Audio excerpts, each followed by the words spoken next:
But leopards are the most versatile of all the big cats, adept at finding cover in the most unpromising places.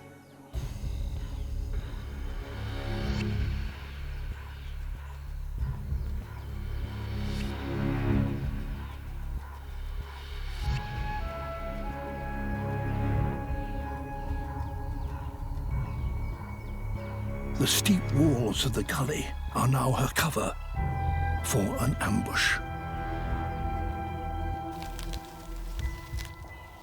The male puku is close enough, but he's too big to tackle.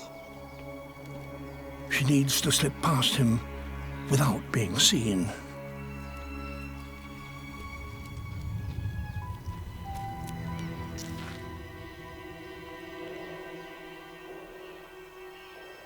If he spots her, he'll blow her cover.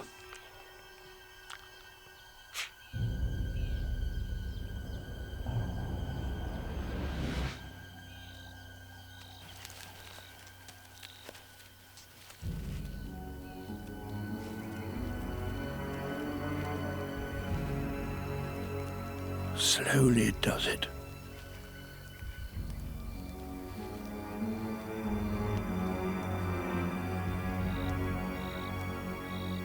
To succeed here, she needs to find prey grazing close to the edge, or better still, in the gully itself.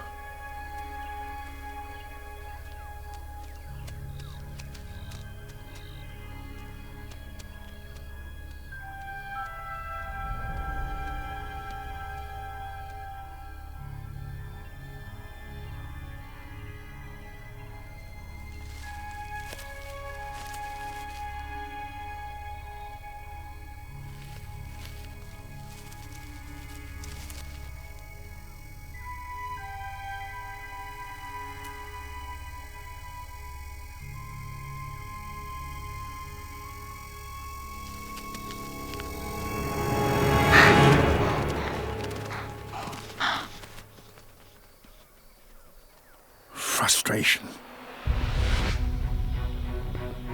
Success would have staved off hunger for a week. But while there's prey around, there's hope. Peeking over the top is a risk, but it's the quickest way to find a new target.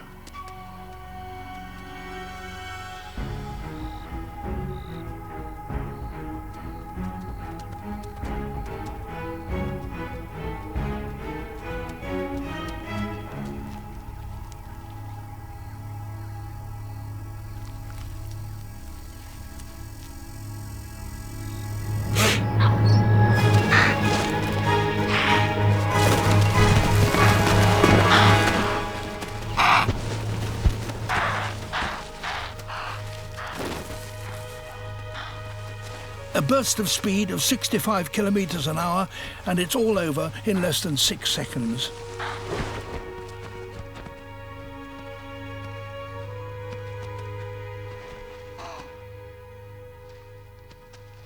Except it isn't.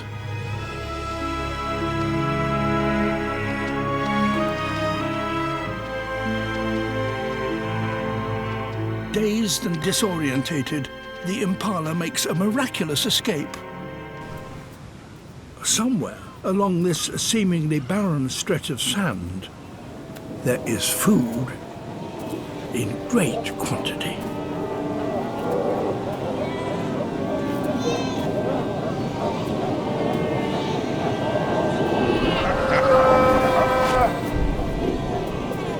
Cape fur seals. There are around 10,000 of them here.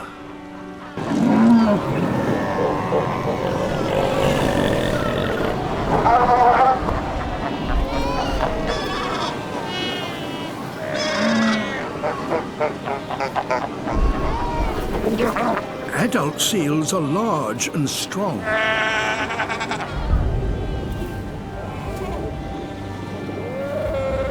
But their pups are neither.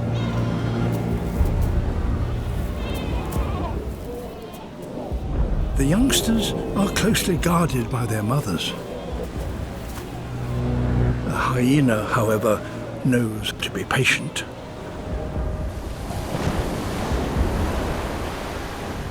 Sooner or later, seal mothers must return to the ocean to cool off.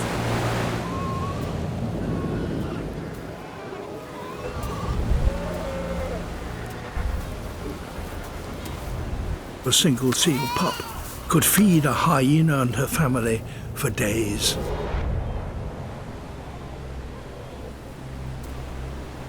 But finding food is only half the battle. It now has to be carried back.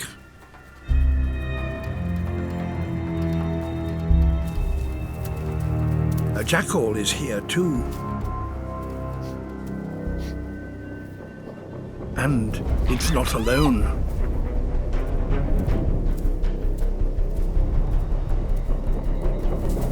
If a hyena loses her kill, she'll have nothing with which to feed her cubs.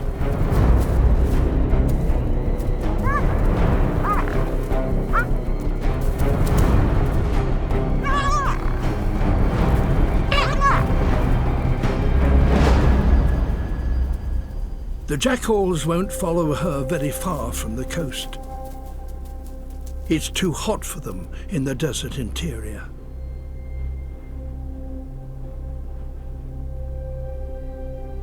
Only by making these long journeys can brown hyenas manage to survive in the middle of the Namib.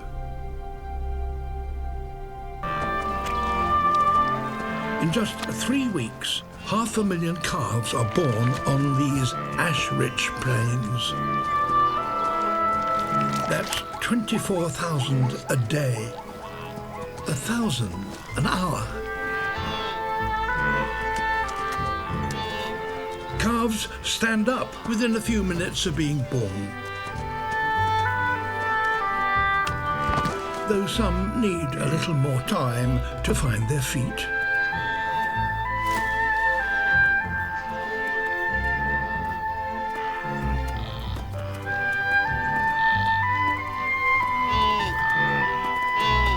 But a mother won't let her calf suckle until it's mastered a few physical skills. Walking, trotting, and running.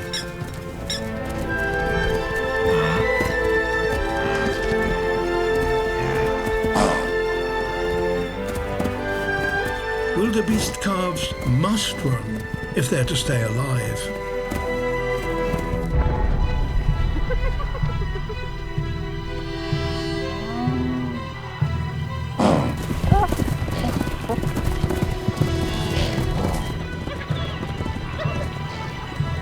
For these plains also support the greatest assembly of hunters on the planet. Each species has its own special hunting technique, but all have the same aim: to make the most of this brief superabundance of life.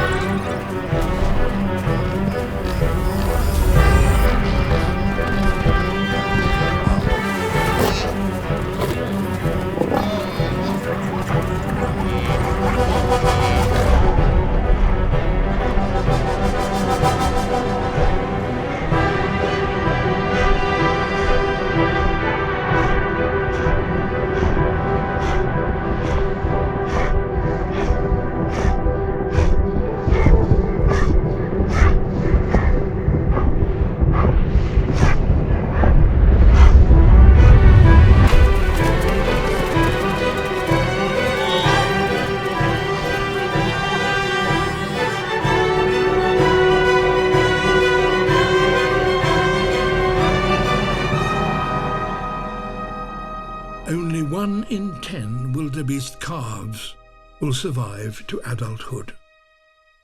But that is enough to maintain the million-strong herd of wildebeest. and the planet's highest density of predators. And many animals here choose the simplest option of all. Staying hidden all day and only venturing out in the cool of the night.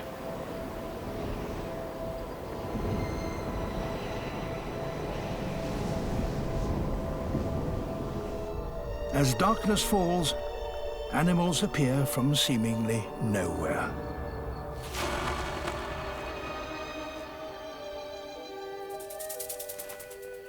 And among them, inevitably, are hunters.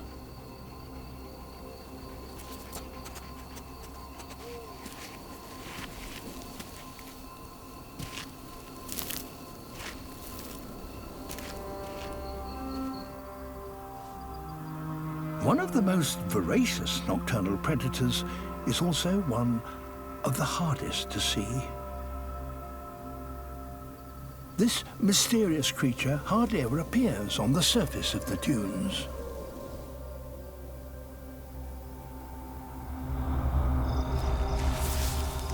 But there are signs on the sand that can give it away.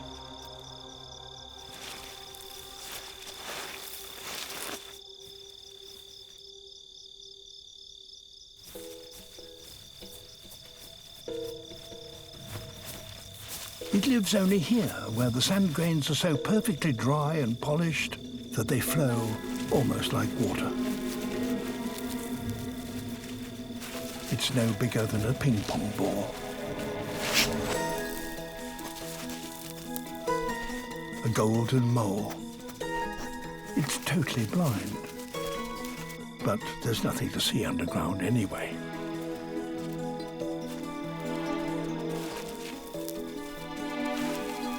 Instead, it has superb hearing.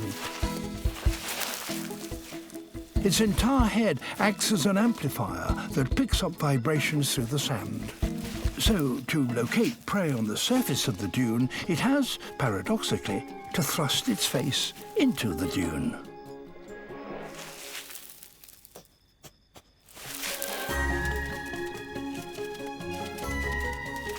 Termites. Not easy to catch when you're blind. Far better to go into stealth mode. Once below the sand, it can detect the slightest movement,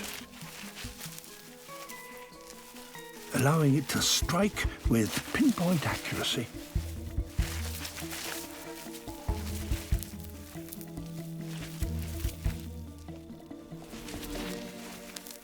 Well, most of the time.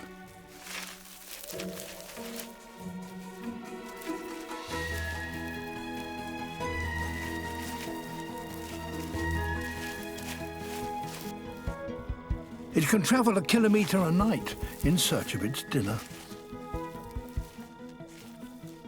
And right now, it has just detected its main course. Little wonder it's sometimes called the shark of the dunes.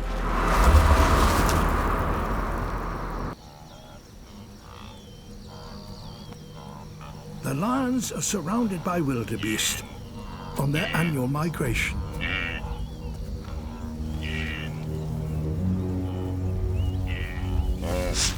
A quarter-ton bull would make a good meal for all 10 of the pride.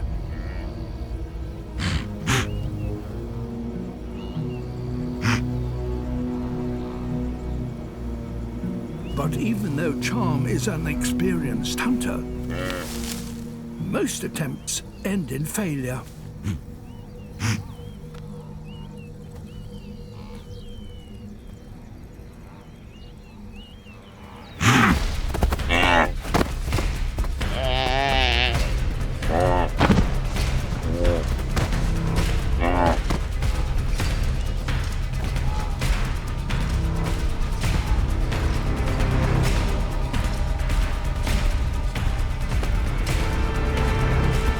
Charm uses her hind legs to knock the wildebeest off balance.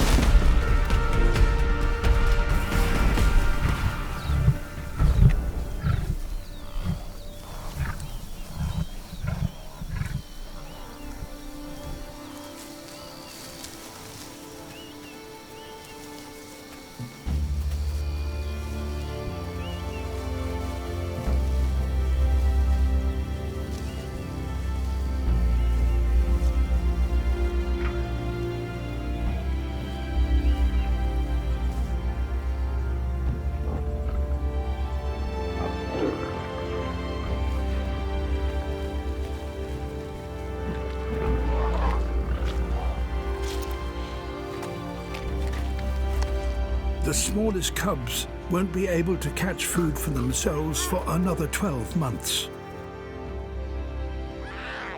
Their ever-growing appetites mean that Charm and Sienna have to hunt around the clock.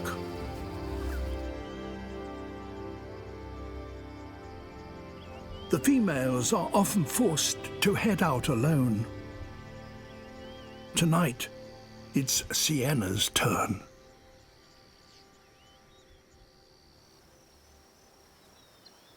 Sunrise.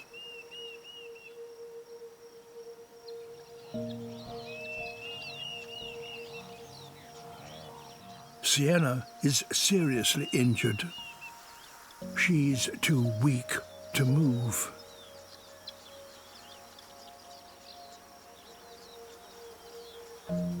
A lone lion is always at risk of attack by buffalo, hyenas, even other lion prides.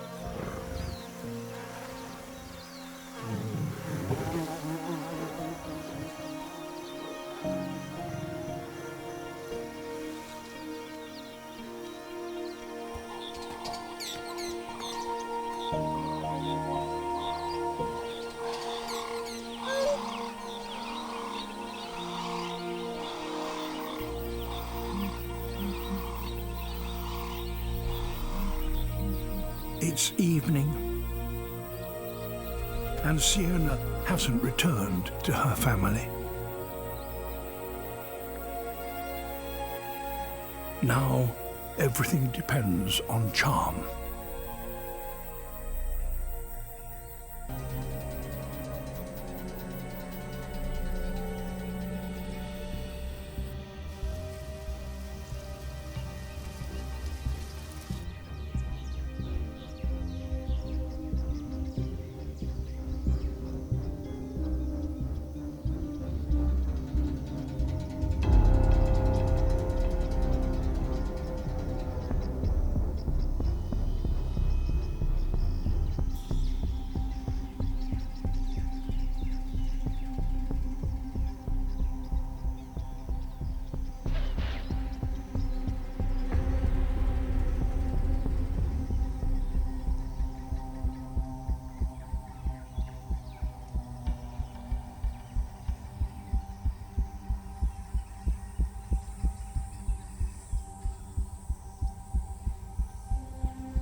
For many years, Blacktip has lived in peaceful coexistence with her mother, each with enough territory to survive.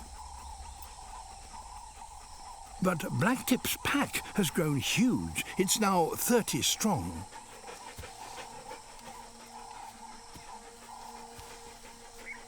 For the first time, she needs more territory if she's to feed her growing family.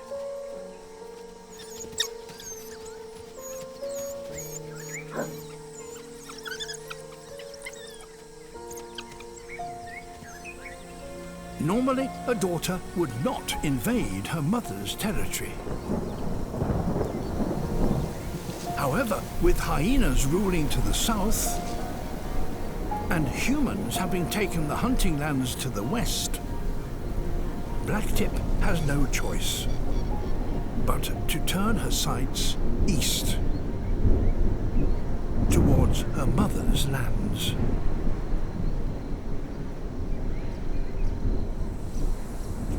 Where, after a morning's hunt, Tate and her pack are resting.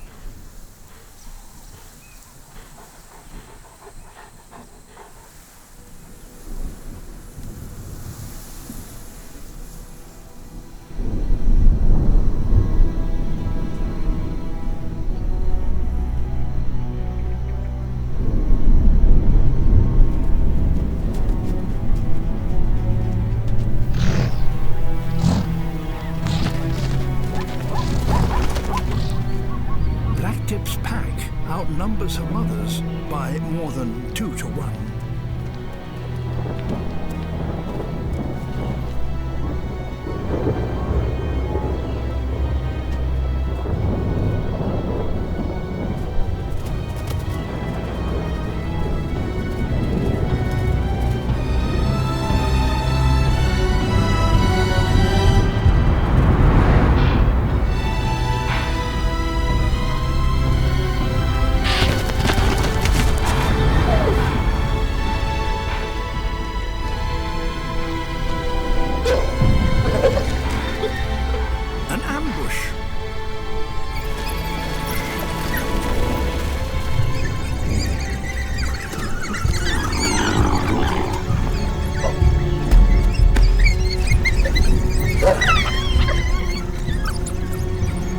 Against these odds, Tate is powerless.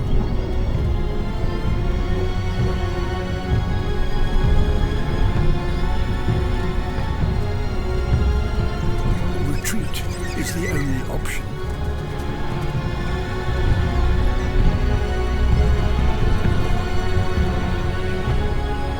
This has now become Blacktip's territory.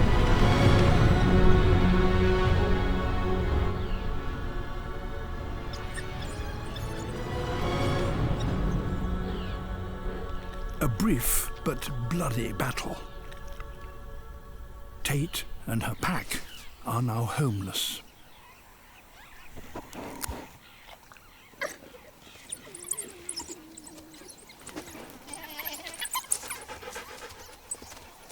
She retreats eastwards, but this is dangerous country.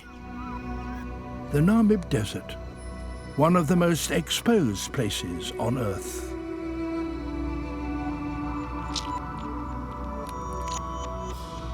As the sun climbs high, everybody takes cover from the extreme heat.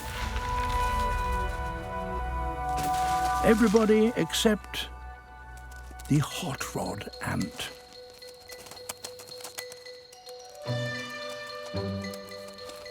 As others take refuge, their day is just beginning. Cleaning out the nest.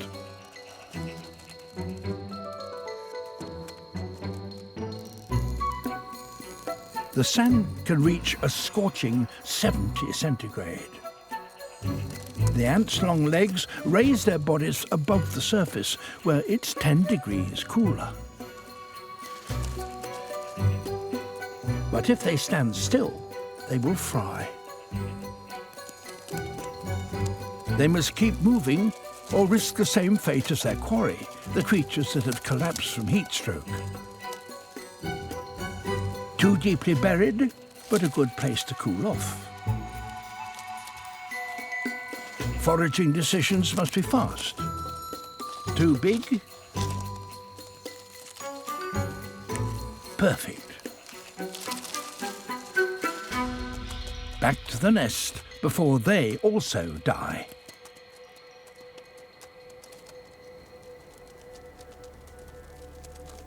But they've strayed into a minefield.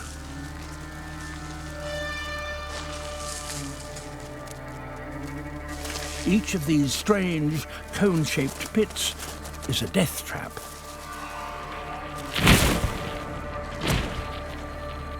With a brutal predator at its centre. Here lie antlion larvae, tiny ambush predators with venom-filled pincers.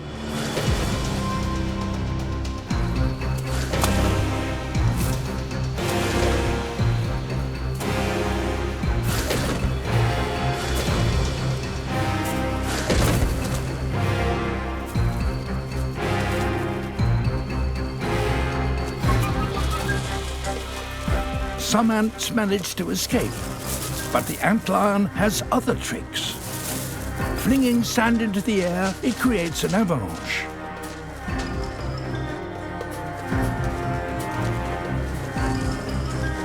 In this cone of death, the walls are so angled that the sand slips beneath the ants' feet. As boulders rain from the sky, escape seems almost impossible.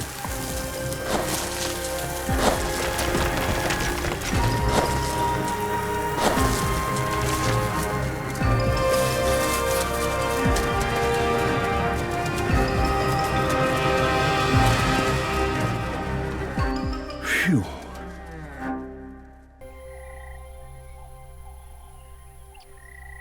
The Kalahari Desert. Here, food is more plentiful, but it's hidden.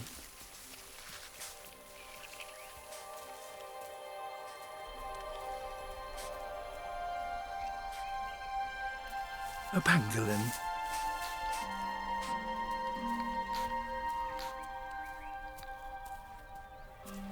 She can collect food that others can't reach. A keen sense of smell enables her to detect the presence of ants and termites in their nests beneath the sand.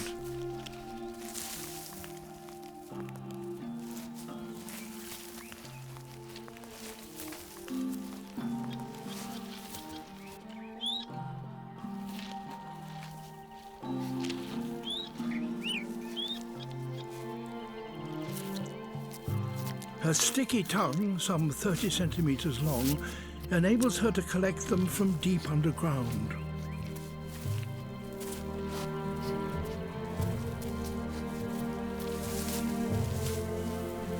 And she's being carefully watched.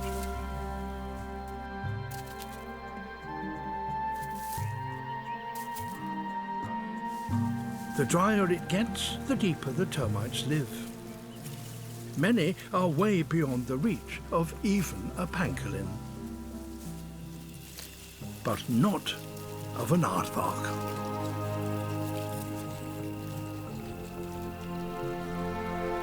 It's the world's largest burrowing animal.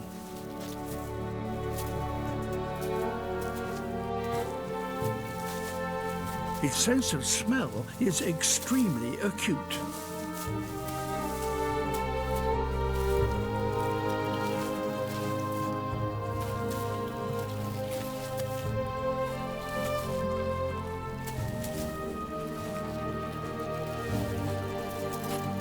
Shovel-like claws and powerful legs enable it to dig down to depths of 5 or 6 meters.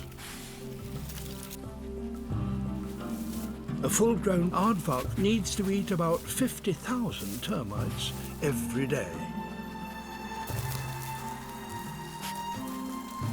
Termites are highly nutritious and full of moisture, and they can be collected here year-round.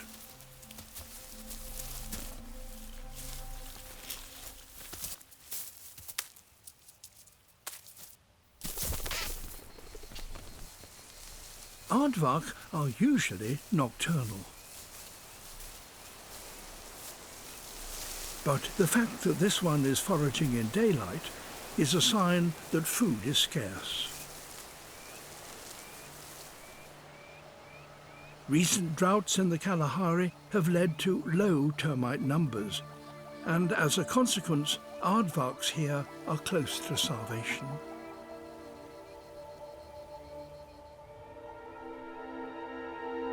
Changes in the world's climate are affecting many of Africa's animals.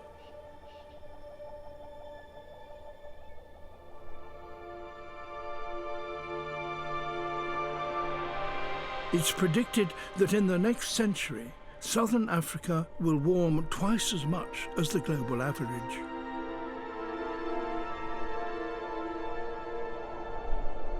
The future will be bleak for those that cannot adapt fast enough.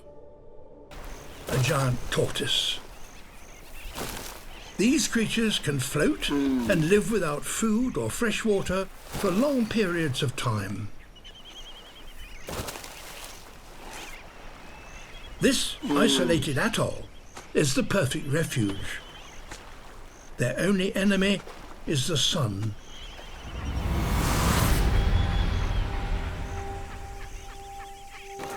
Without shade, a tortoise risks being boiled in his shell. So, after feeding in the cool of the morning, and before the sun becomes too crushingly hot, they have to find cover. All of them.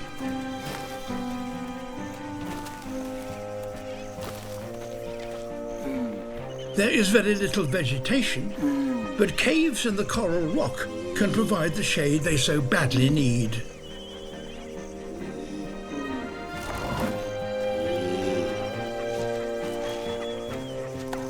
He's nearly there. All that is left is a white knuckle ride to the bottom.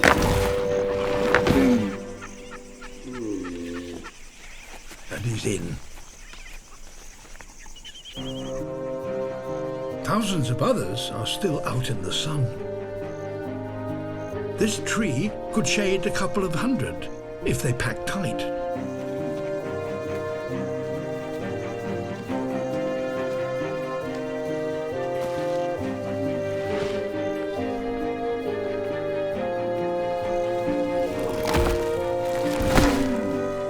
It's bumper-to-bumper parking.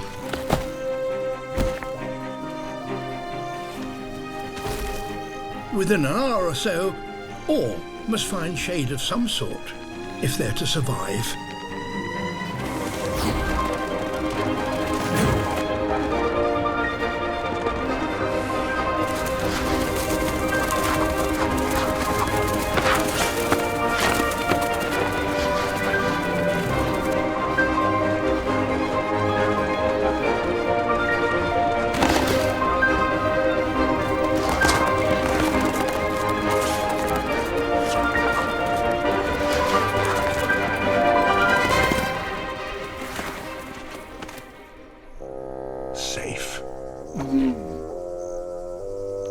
But the future for Aldabra's tortoises is far from certain. The climate is changing, sea levels are rising, and Aldabra's tortoises may soon have to find a new refuge or drown. Lions will normally avoid hunting in such heat. But they're also opportunists.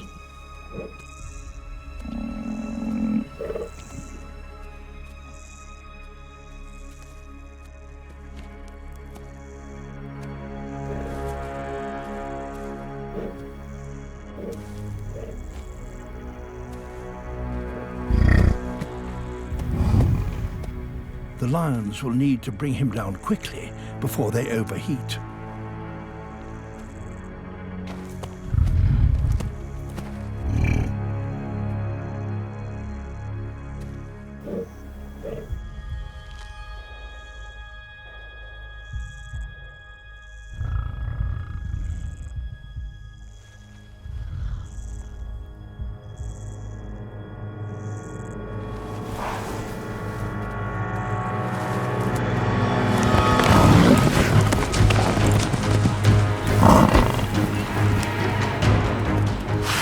Even away from the herd, a bull is a formidable opponent. It could gore and kill a lion.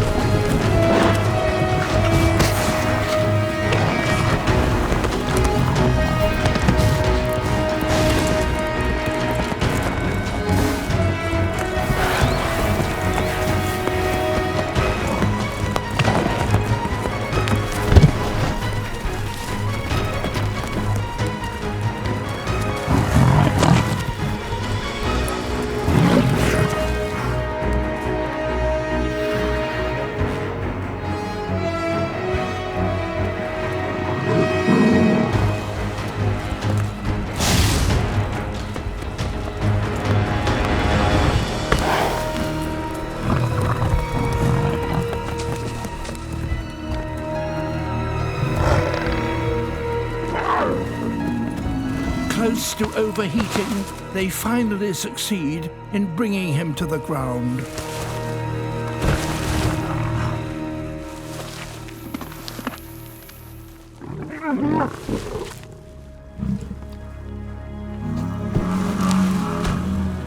But the massive bull is not giving up.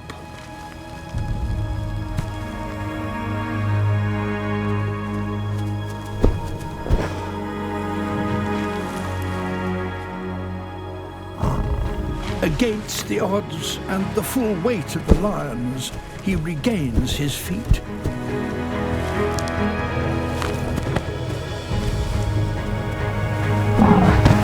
And it is now that the tables turn.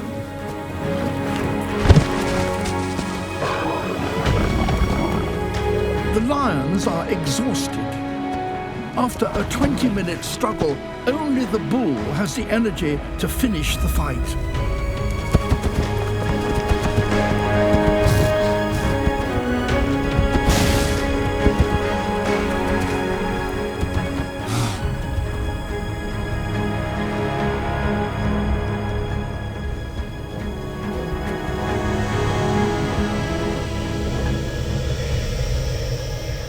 In such exposed and extreme conditions, the challenge for predators and their prey is at its most intense. The temperature has reached 50 degrees. Still, Blacktip pushes her pack on in pursuit. They're closing in, just a kilometre behind Tate.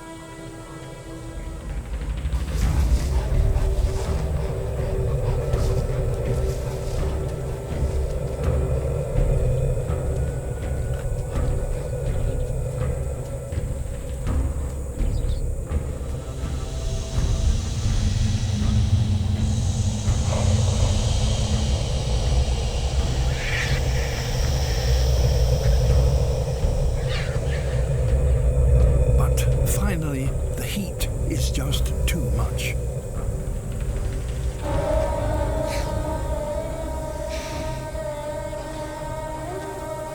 Blacktip is forced to call a halt.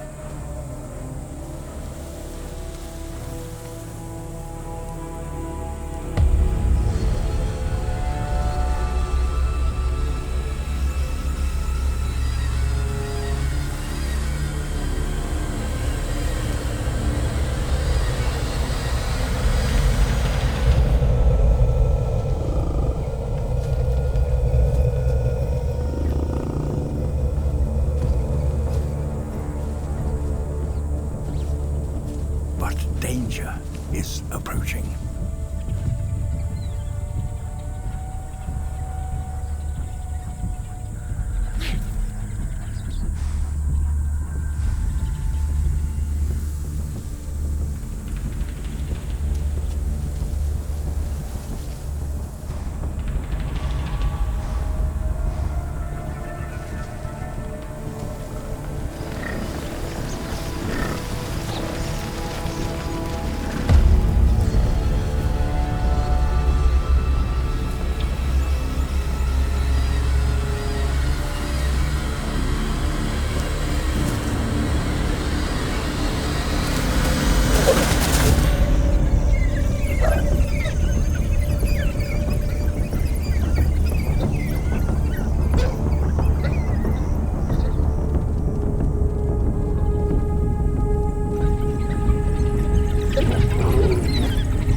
lions will try to pick off the puppies.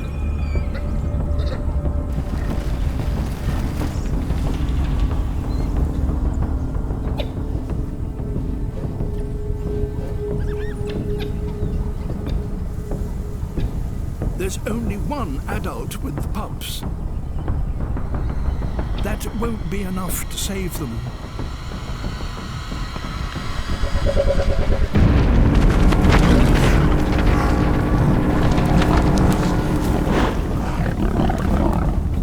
But this might.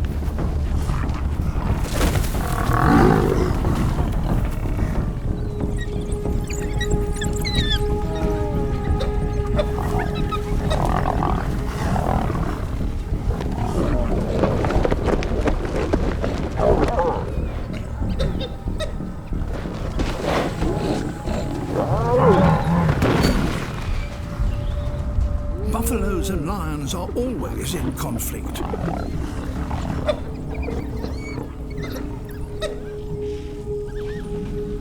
To charge in alone is very unusual, but it certainly saved the pups.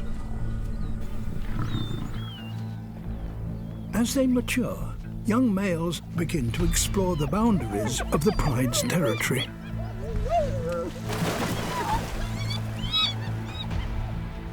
Red has ventured out alone.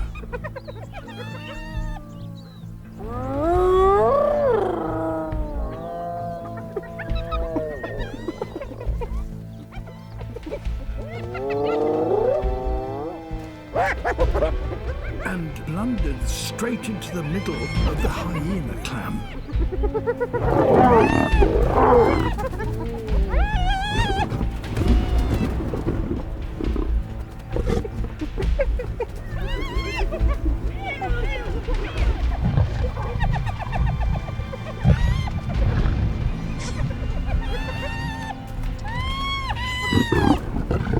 He's trapped by over 20 of them.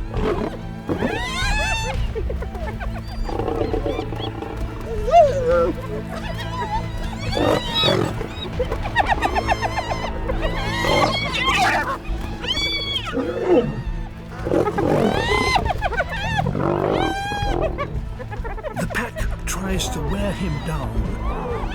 This number of hyenas could kill him.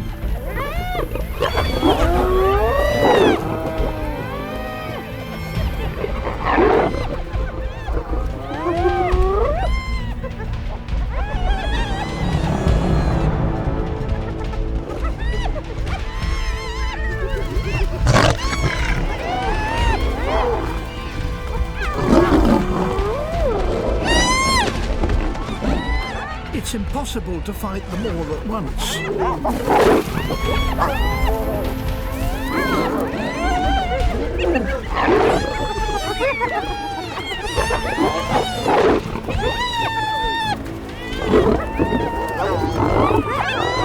He can't keep them at bay for much longer. He's tiring fast.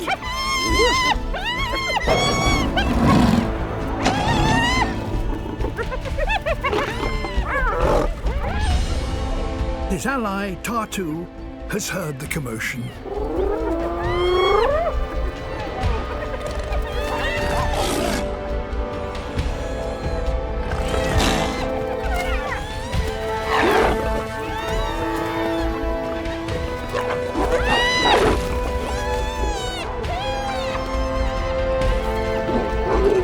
Now the odds have changed.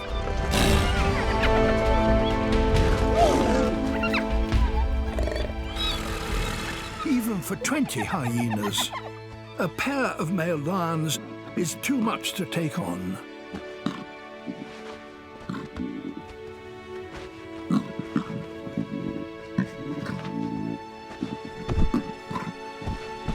Red is lucky.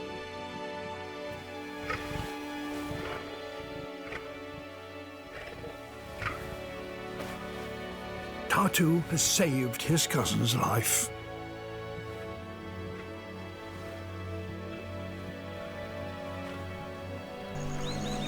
Every lake and river has a resident population of hippos. They too are social creatures, but they are also territorial.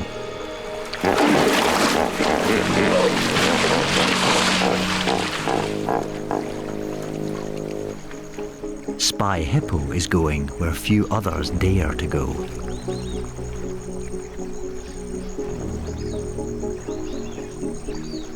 He needs to be cautious.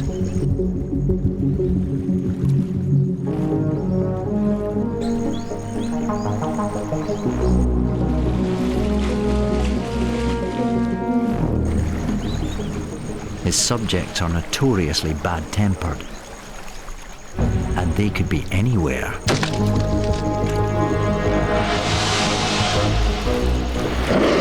It's never a good idea to get on their wrong side.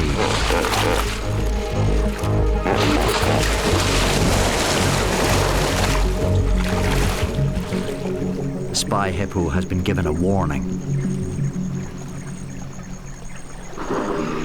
He must avoid sudden movements. As he gets closer, ear wiggling shows confidence.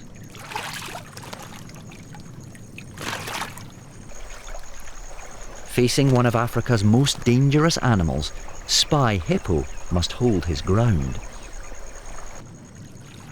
The pod is made up of females, looked over by a single male. Fortunately, females are less aggressive. Spy hippo is already capturing some of the closest views that have ever been seen.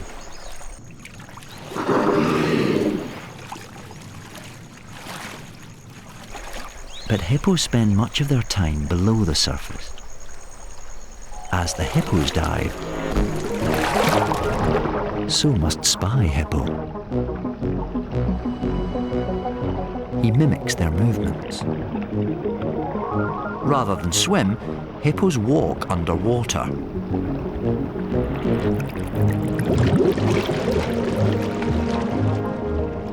Through the murk, spy hippo glimpses an extraordinary sight. Fish are shadowing the hippo's every move. These are barbs. They usually feed on the riverbed, but when the hippos appear, they shoal around them.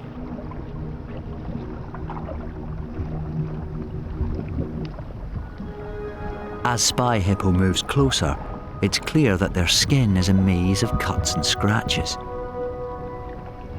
These fight marks easily become infected, and parasites can also invade. This is where the fish come in. Together, they set up an underwater clinic with the hippos as willing patients.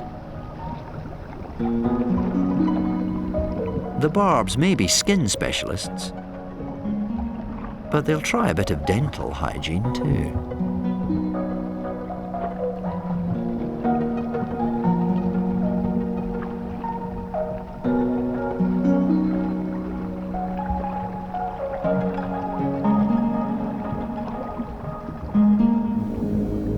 After having a full body treatment, the hippos seem to enter a trance.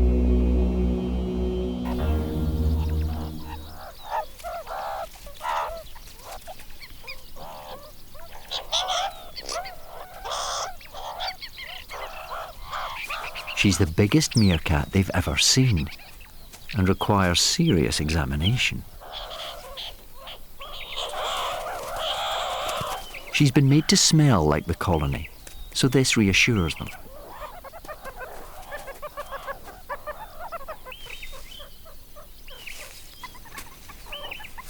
Each day, different volunteers set up a creche, giving all the child support a mother could wish for.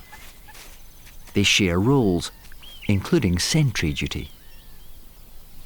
It demands concentration, and it's easy to lose focus.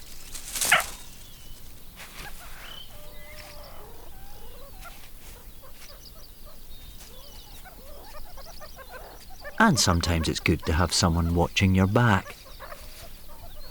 Being a sentry is a risky business, as they are easy targets for predators.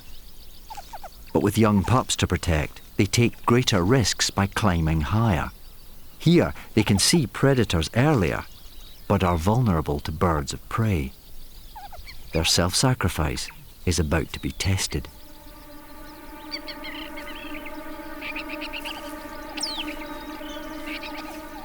But this is no ordinary cobra. It's a spy cobra.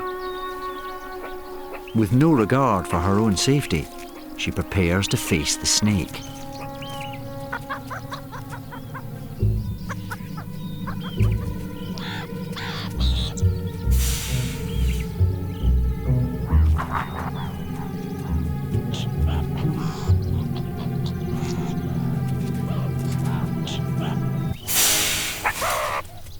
She reacts as she would to the real thing, bravely protecting the colony with no thought for herself.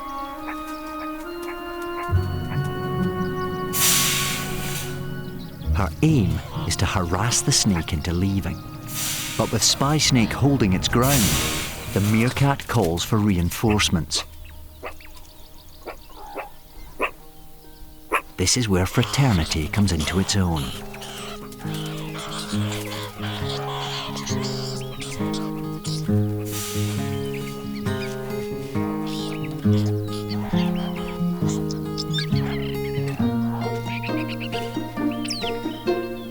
An intimidating wall of meerkats face up to Spy Cobra.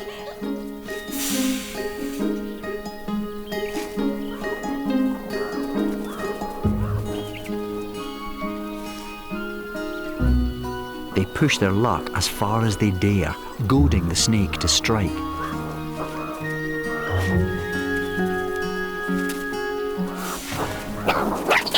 Real snakes tire easily, so it's a matter of wearing it down.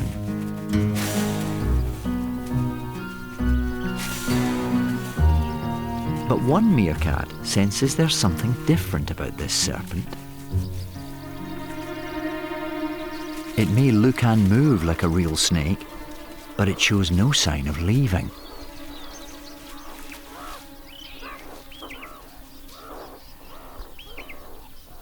Spy Snake has been well and truly rumbled.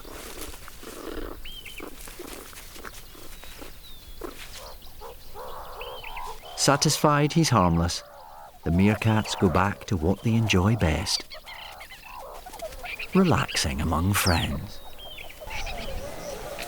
To help with the filming, Spy Egret has backup. This is Dung Cam, a camera based on a pile of elephant poo. It even smells the part. It's designed to film on the move. Its zoom lens can capture the elephant's every move. That's not all. It can release a team of spy dung balls to litter the savannah with yet more cameras.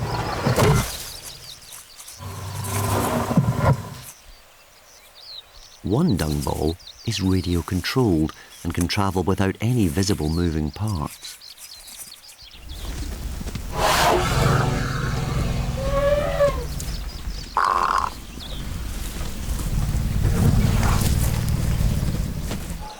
With the action covered from every angle, it's time to see what this elephant family gets up to. The babies must learn the rules of behaviour at an early age.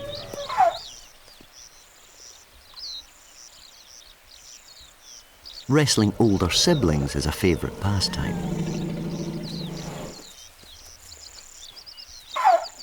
They learn their own strength and, crucially, how to play nicely with each other. It's the older elephants who make sure they don't cross the line. It takes a few years before they're big enough to do real damage. But as they get older, they need to be reined in. Those who overstep the mark soon know it. The rules are strict for everyone when the family is on the move. To follow them, Spy Egret and Dung Cam join forces. For their own safety, the babies must stay next to their mothers in the centre of the herd. The elephants are heading to the swamp.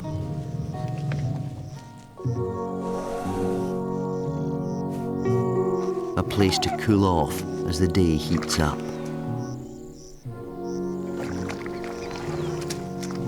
But the mud can be treacherous, and babies must only enter with their mums. But this little one seems to have forgotten the rules. Chasing egrets is irresistible. But as the herd enter the swamp, the baby is being left behind.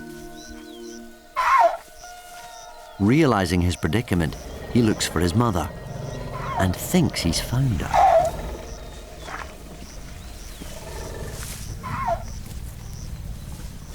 He tags along as the group head into the swamp, but he's following the wrong elephant.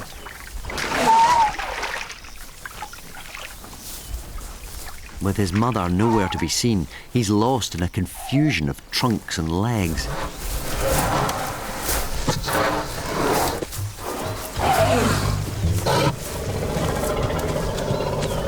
The elephants head into the swamp without him.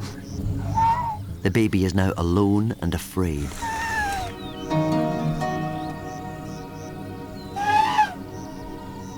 While his herd appear to have forgotten him.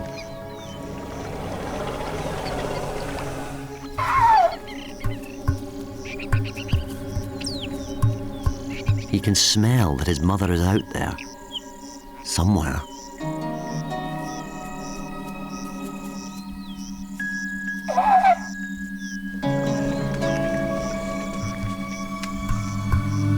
But entering the swamp alone could be deadly for one so small.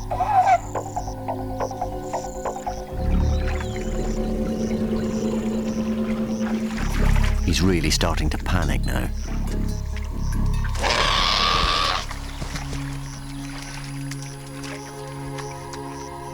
His mother is inexperienced. She's only just realized her mistake.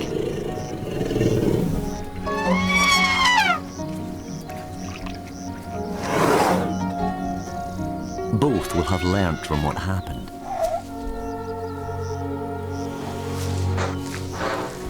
He won't misbehave while the family are travelling again.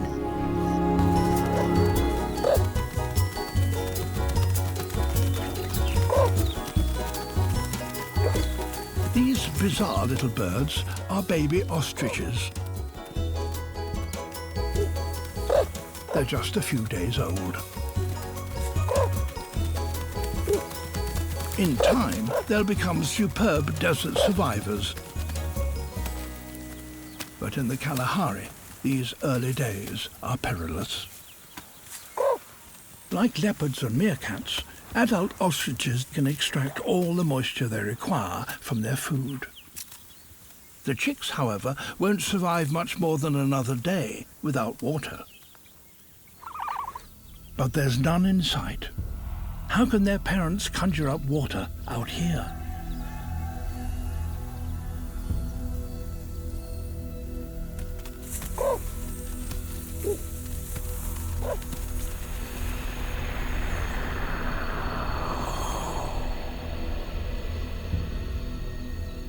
The youngsters follow their parents as they head out onto a featureless wasteland.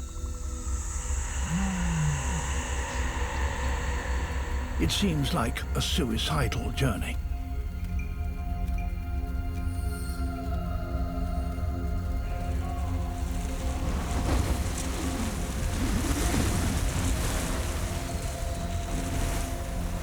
The Etosha salt pan. Here, water is more often a mirage than reality. It's now well over 40 degrees centigrade. Their father shades his chicks from the midday sun.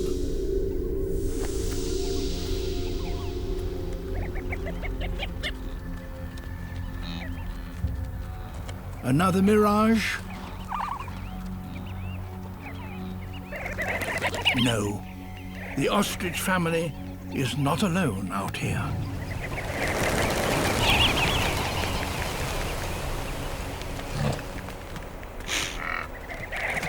Surrounded by the vast expanse of sun-baked mud, sweet, fresh water wells up from deep below ground,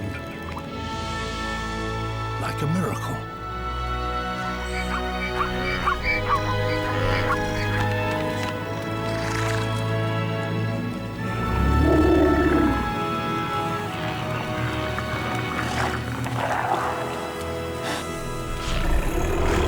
Deep below lies a secret. One that was discovered only 25 years ago.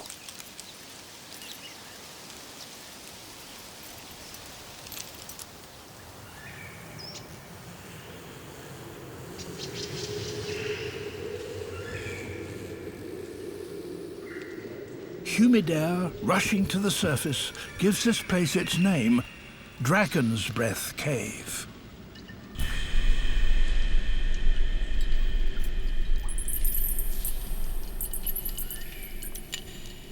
The shaft descends for 60 meters until it meets water. Here, there is a massive chamber big enough to swallow 3 jumbo jets, nose to tail, filled with cool, fresh water. The world's largest underground lake.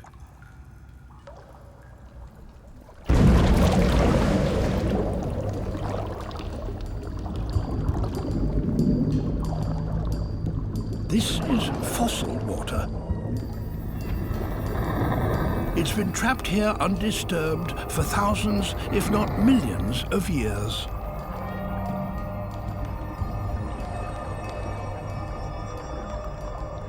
We have no idea how deep the lake is. Divers have been down to 100 meters, and still there's no sign of the bottom.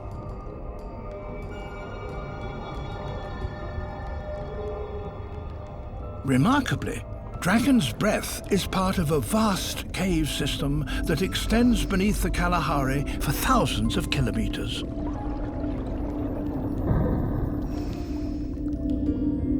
Even here, in this lonely cave, there is life.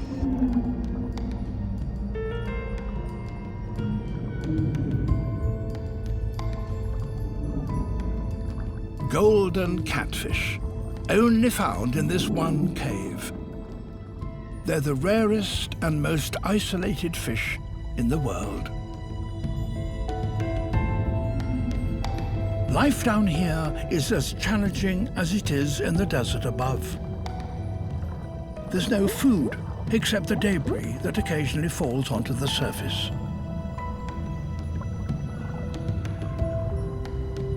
And these catfish are totally blind. The only world they know is the one they sense through touch. A blind fish living in perpetual darkness, deep beneath one of the most arid regions of Africa. The old bull won't tolerate a rival.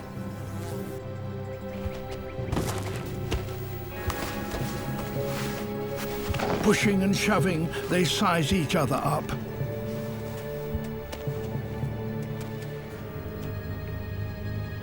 The young rival seems to think he has a chance and attacks.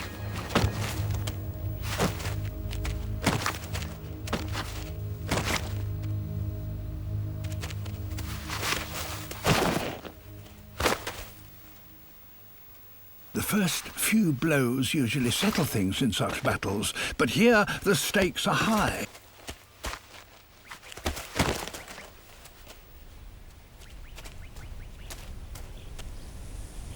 To lose means exile in the desert. Neither will back down.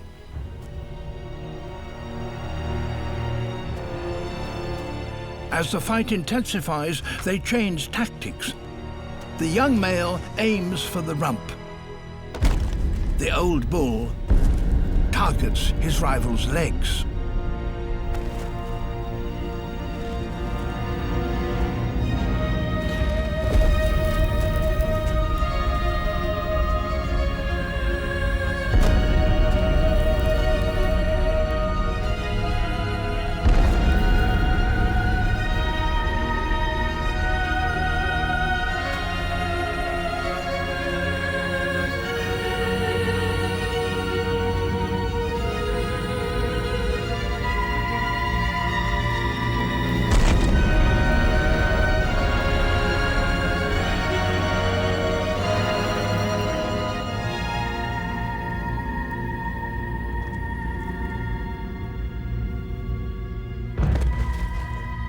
The old bull is down.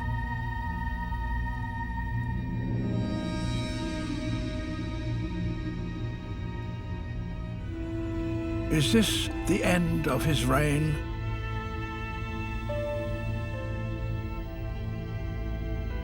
He knows a knockout blow is coming.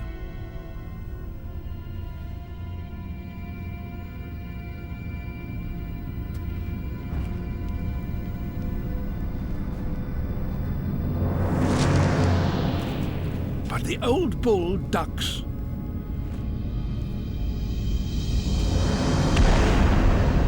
And strikes a blow to his rival's underbelly.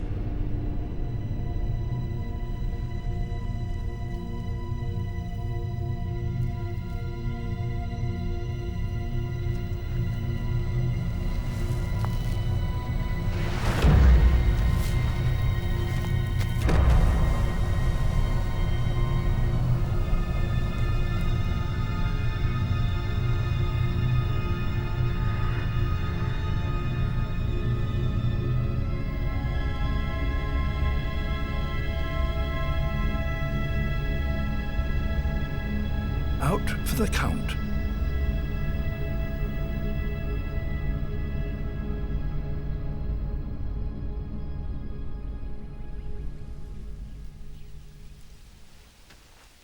The old bull is victorious, but only just.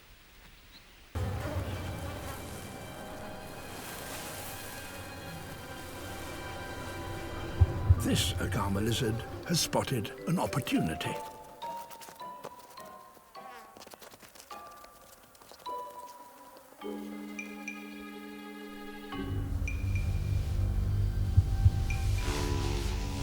Only one thing attracts more flies than the wildebeest.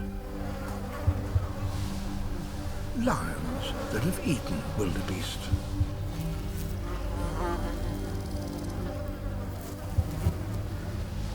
Lions are famously bad-tempered. They could swat the lizard like the flies he's hoping to ambush.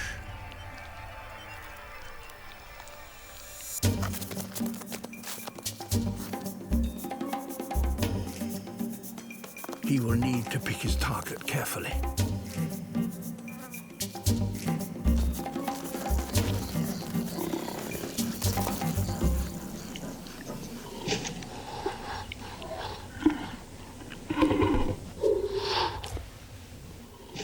Not her.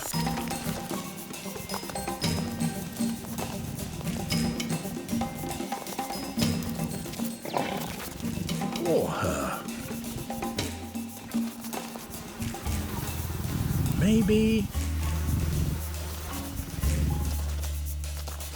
But no.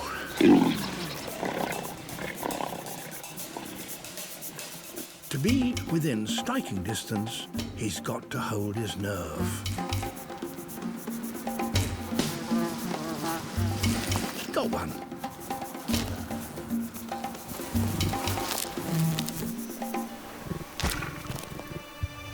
Now he's getting his eye in.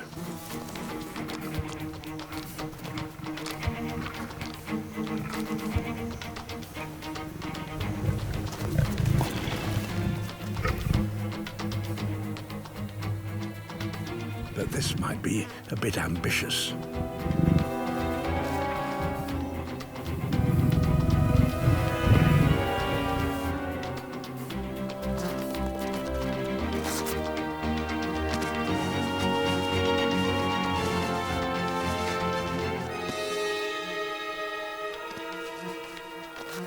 It may take courage to hunt on the back of a lion.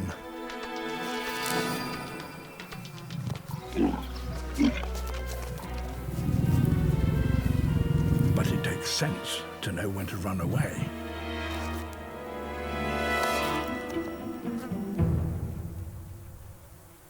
The wildebeest won't stay for long, and when they leave, most of the flies will follow.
Among the steaming geysers of Lake Bogoria, over 1 million lesser flamingos bathe and feed in the caustic water.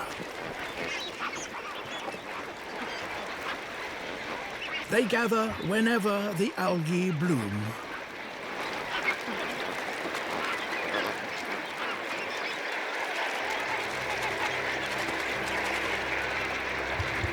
These huge numbers create one of the greatest wildlife spectacles on Earth.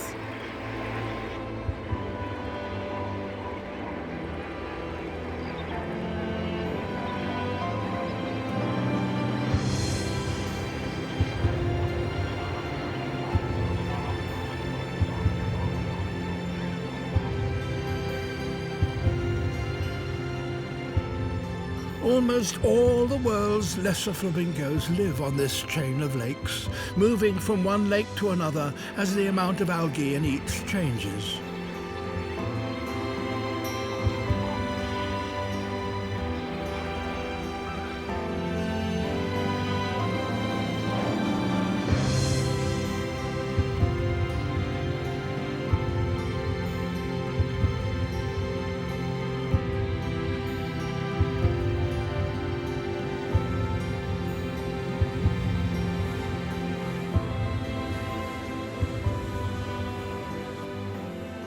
All along the lake shore, volcanic vents are a reminder of the forces that continue to change this land.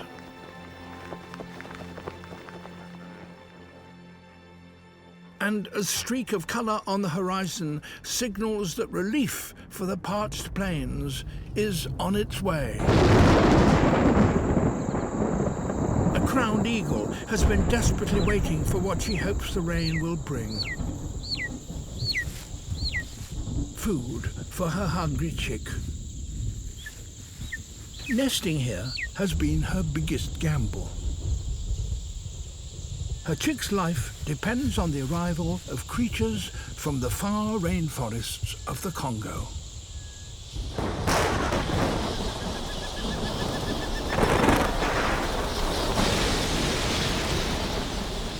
Her wait will soon be over. The largest mammal migration in Africa is on the move.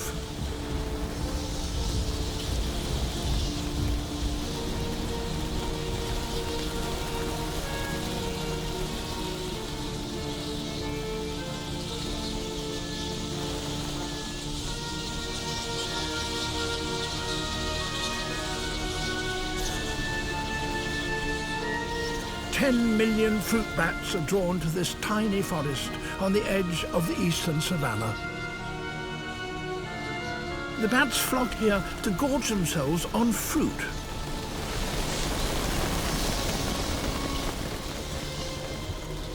It's what the crowned eagle and her chick have been waiting for.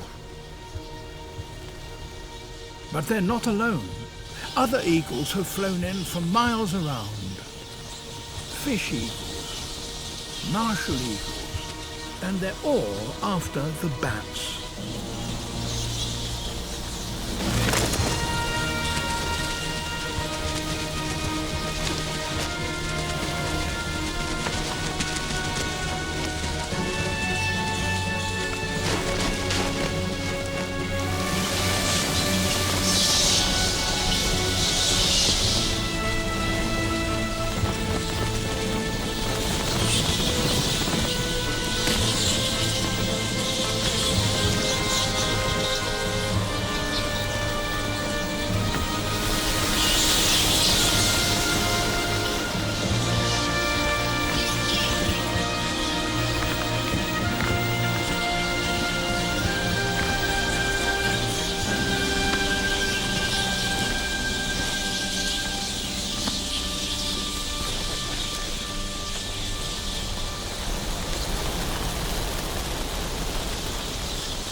The gamble the crowned eagle took months ago by nesting here has paid off.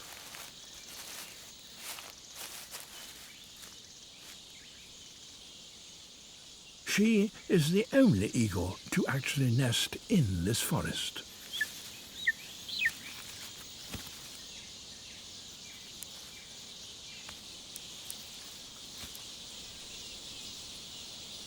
The only one who took the risk to breed here well before the trees came into fruit and the bats flooded in.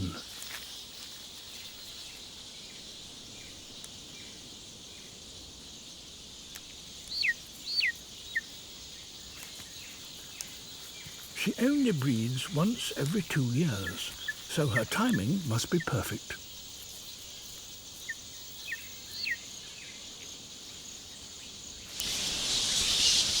In a few months, the bats will leave, but her gamble means her chick will have the best possible start in life.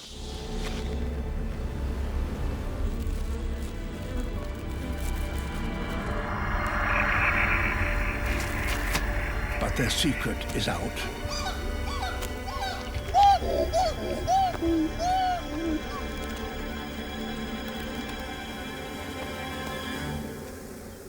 Nothing is safe in this forest.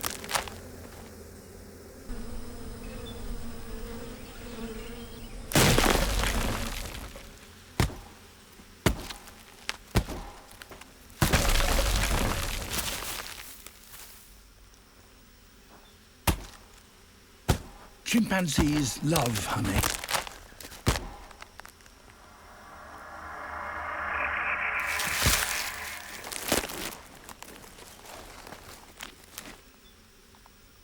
She seems oblivious to danger. A fall from up here could be fatal. But she does need a bigger stick.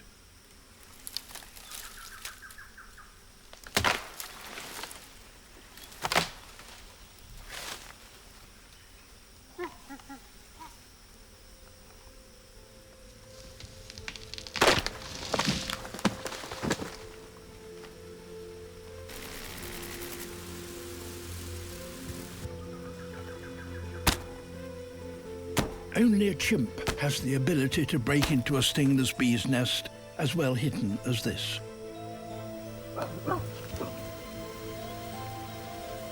Chimps are extremely intelligent, but none is born with the skill to use a tool.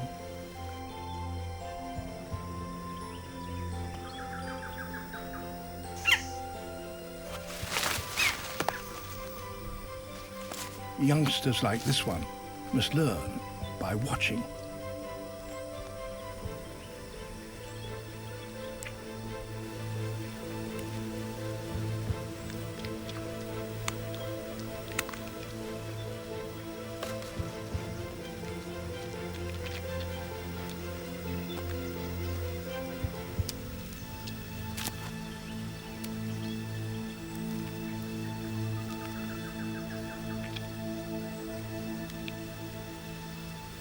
She uses special tools, one after another, to get all the honey she can.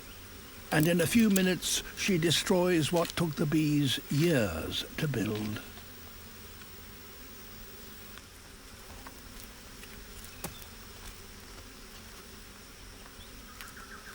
In the rainforest, nothing is safe. The top at last. But he's late to the party.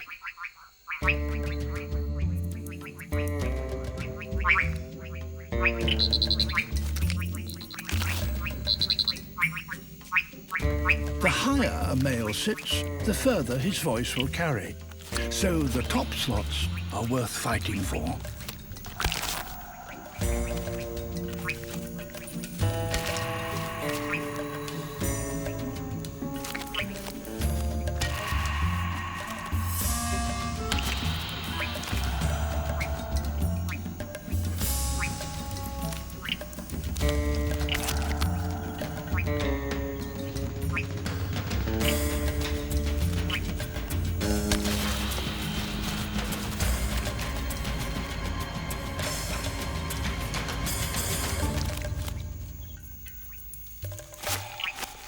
And he's won. He has the top place. So now it's time to sing.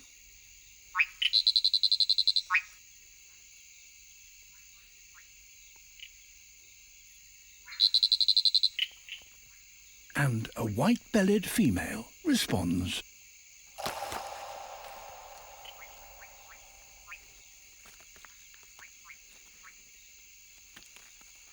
They join together to mate.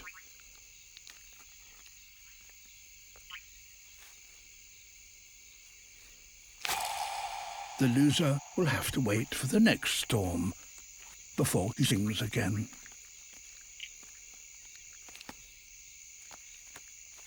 She lays her eggs on a blade of a long leaf, and he, using his back legs, folds it over and glues its two edges together, shutting the eggs inside.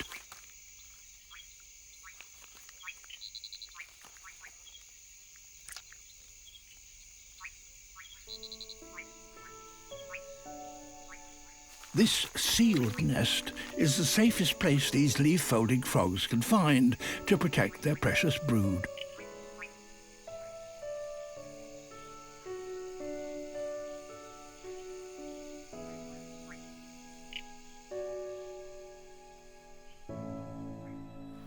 Within days, the eggs are developing.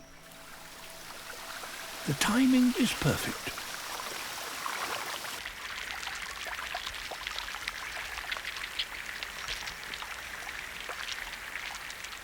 The rain washes away the glue, and the tadpoles slip out of the leaves into the growing puddles below.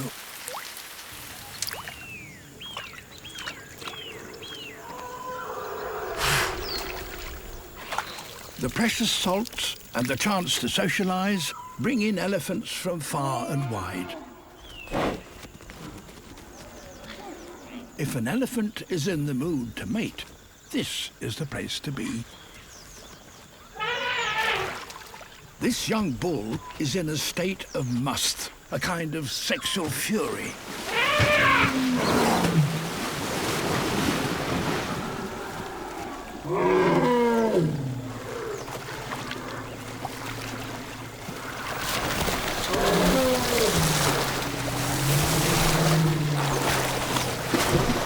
He is so pumped up by hormones and the excitements of the crowd that he seems to have taken leave of his senses.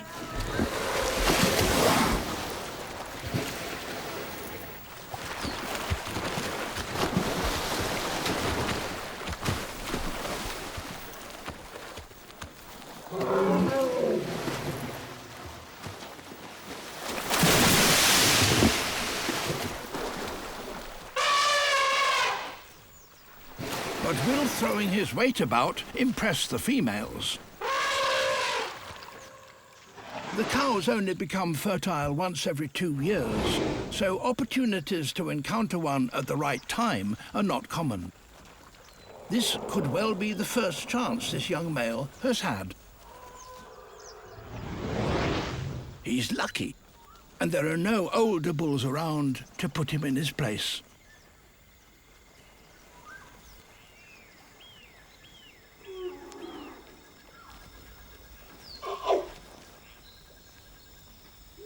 Just for a moment, he is king of the bye.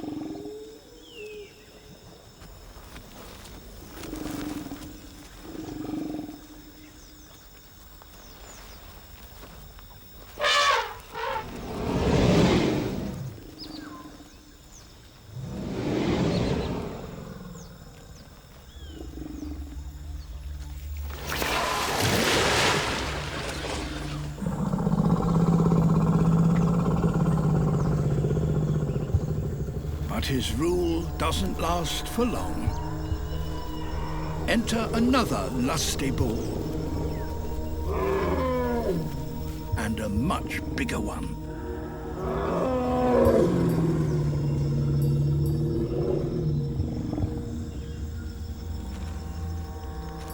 But the young bull is still charged up with testosterone. Bold or foolish, he's going into battle.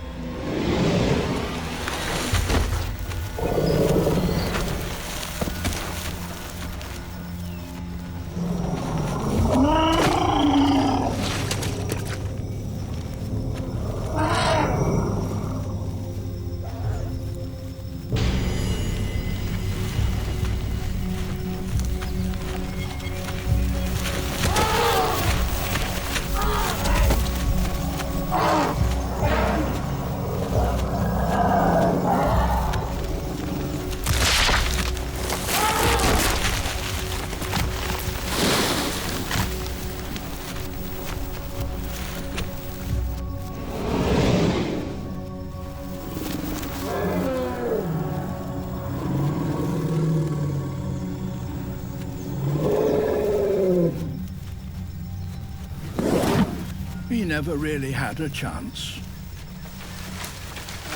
Few creatures start life with the odds for success so heavily stacked against them.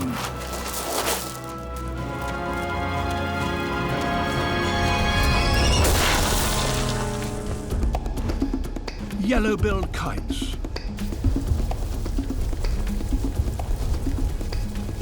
pied crows, but so many of these hatchlings appear together that predators can't catch them all.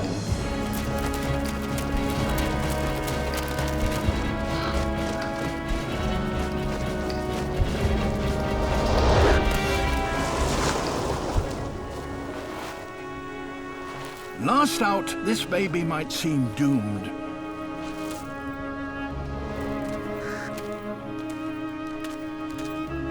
But struggling out late could just give her a chance.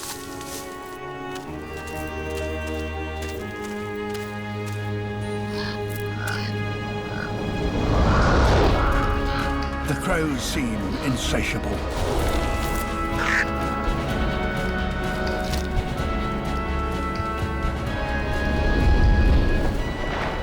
Even those that reach the sea aren't safe. This female has to make a dash for it.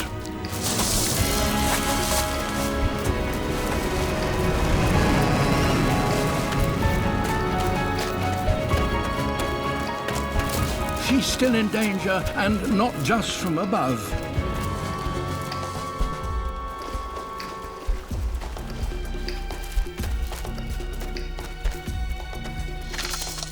A ghost crab may be smaller than the hatchling, but it has the strength to drag her into its lair.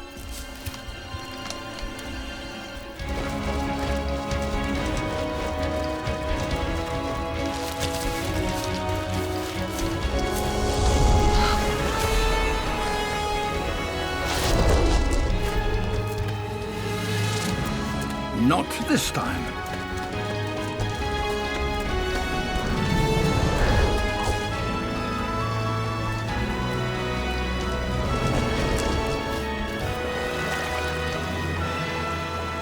At last, the sea.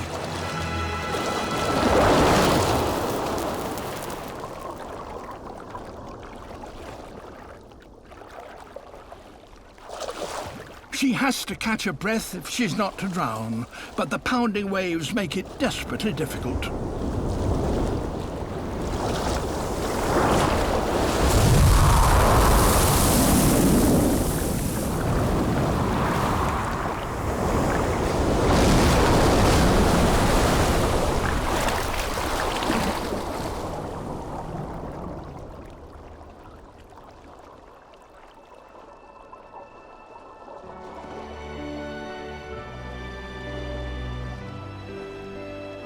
Beyond the surf, calmer water.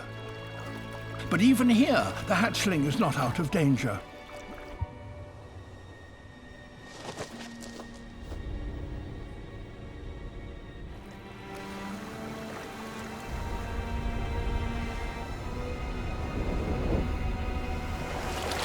She dives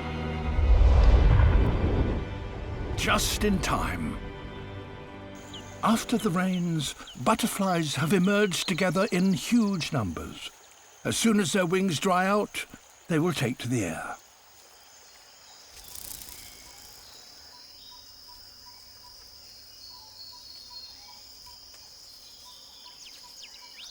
Their goal? To find a mate. But how?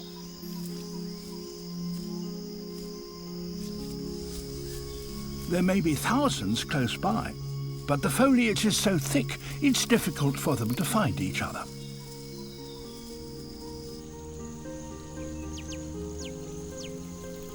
They have a remarkable solution.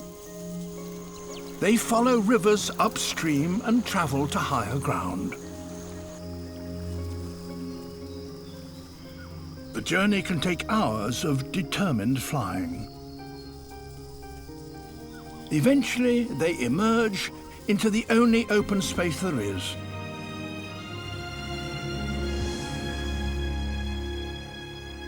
the treeless peak of Mount Mabu.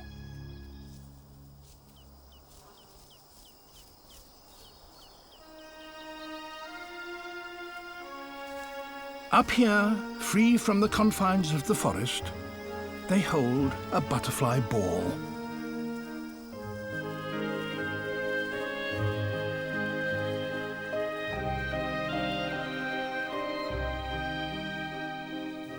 Now the butterflies have all the space they need for their aerobatic courtship.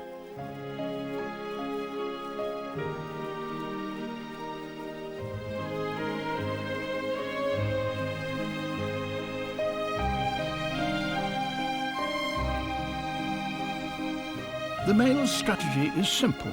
Fly higher and faster than the competition, and just maybe you'll win a virgin female.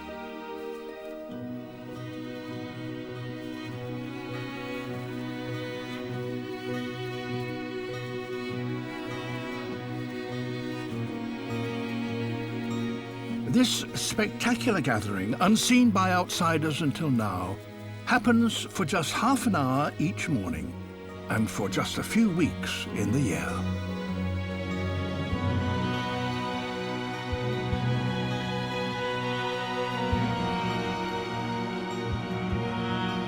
Once mated, the females descend back to the rainforest to lay their eggs. A forest that only exists because of moisture rising from the warm Agulhas current, hundreds of miles away in the Indian Ocean. A dense coat of feathers that keeps her warm in cold seas now stifles her. On these exposed rocks, she must shade her eggs instead of keeping them warm.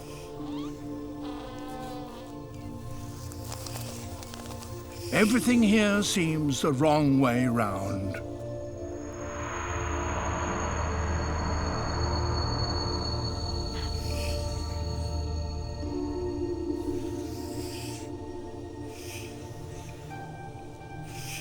For some, the soaring temperature is too much.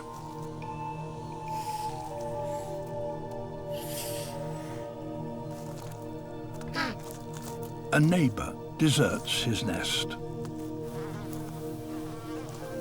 His egg will not survive.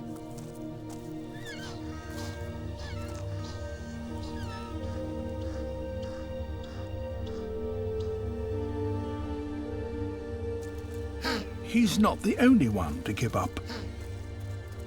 Some years, not a single chick is reared.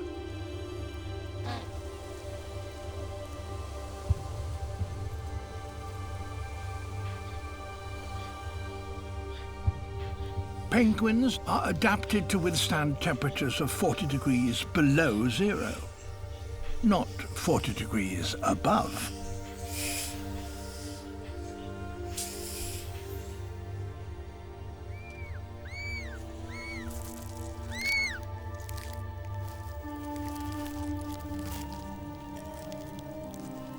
Now, at the hottest part of the day, the very worst time, her chicks are hatching.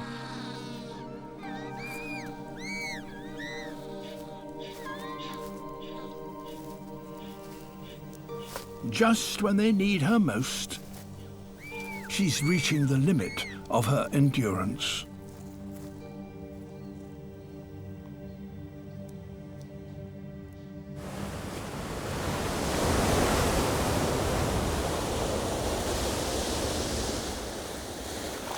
After 10 days of intensive fishing, the chick's father comes back to take his turn at the nest.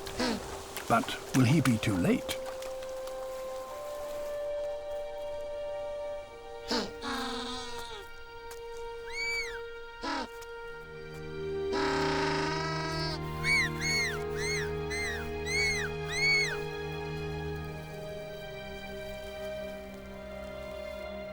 He greets his young for the very first time.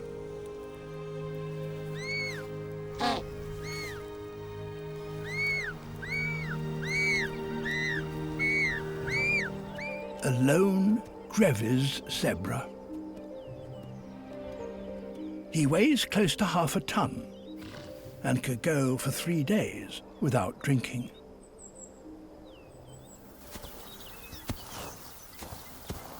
Like the macaques, his forebears were refugees from the advancing Sahara.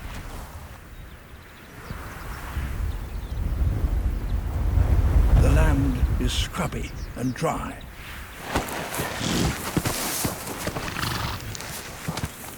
But this stallion has claimed it as his own. He's been waiting months for visitors. Female visitors.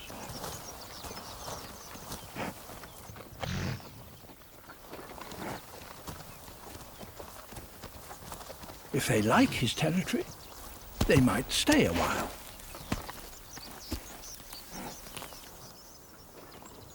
It's his first chance to mate for a very long time.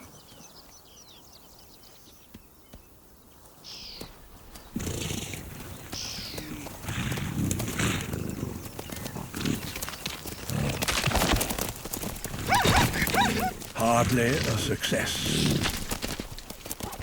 Perhaps his visitors are looking for a more impressive partner. There's another setback. The females were being followed, a posse of young males, everyone a rival.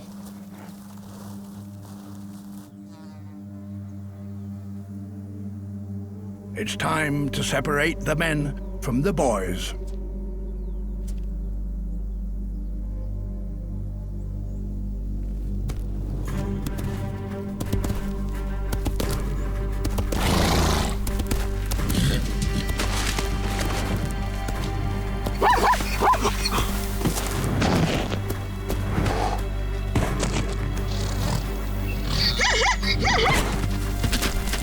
One by one, the stallion sees them off.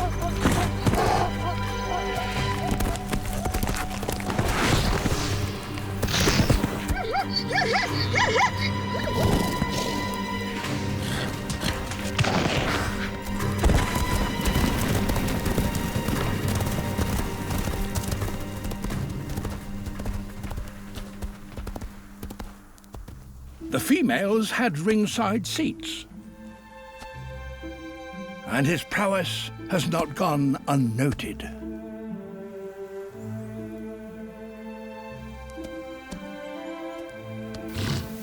Machismo gives way to tenderness. This oasis is fed by a hot volcanic spring.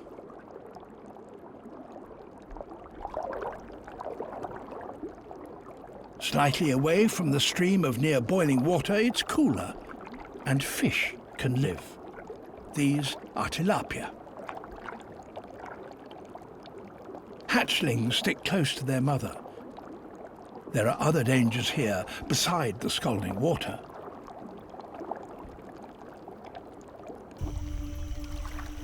Particularly at night.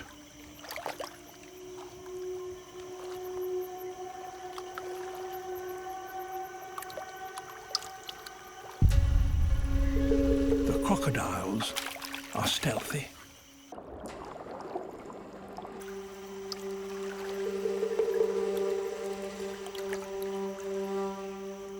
And the tilapia are almost blind in the darkness.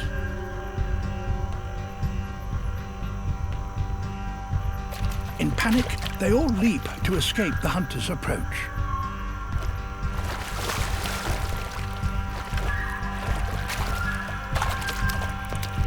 But this female can't abandon her brood.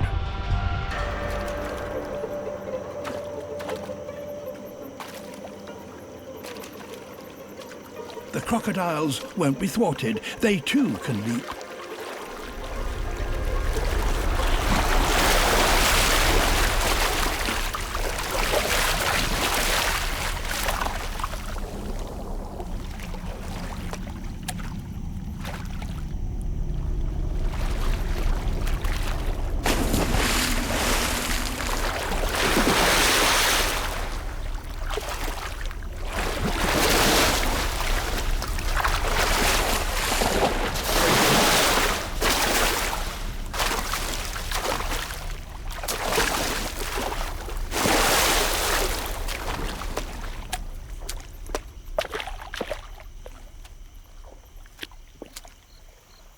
With first light, the crocodiles lose the element of surprise, and the battle is over, for now. The mother fish has survived, but where are her young?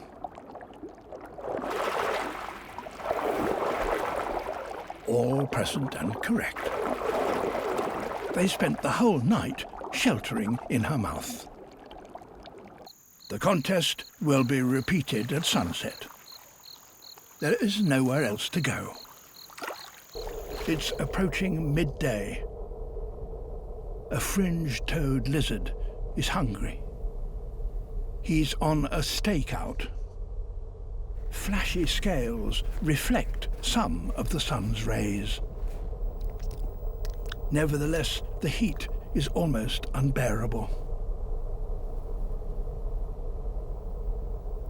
His prey hasn't left home all day.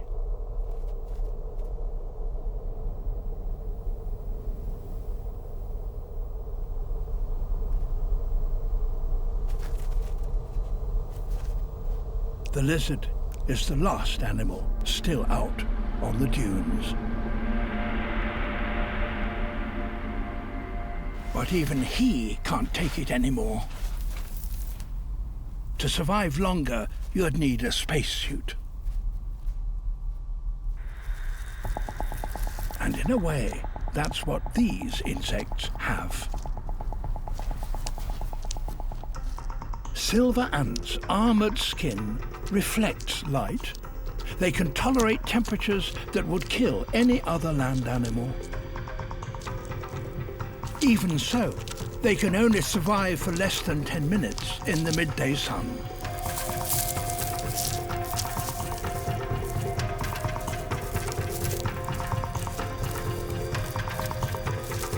Time is precious.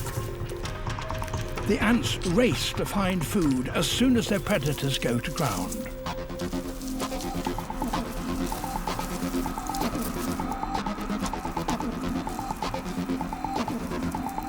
They can't afford to waste a second getting lost, so they spin to take a bearing from the sun. They log every change of direction, every footstep, in order to know exactly where they are and where their nest lies.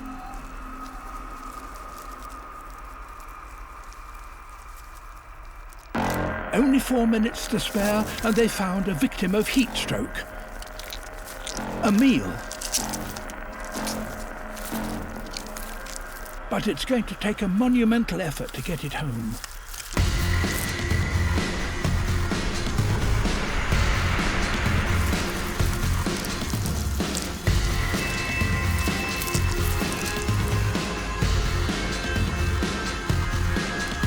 Minutes to go, and they're nearing their maximum temperature, an astounding 53 degrees Celsius.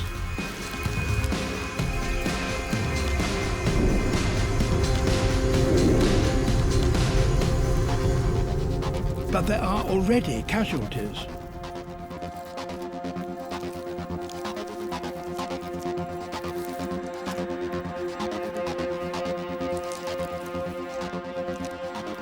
One minute left, and they're not going to make it. Something has to change.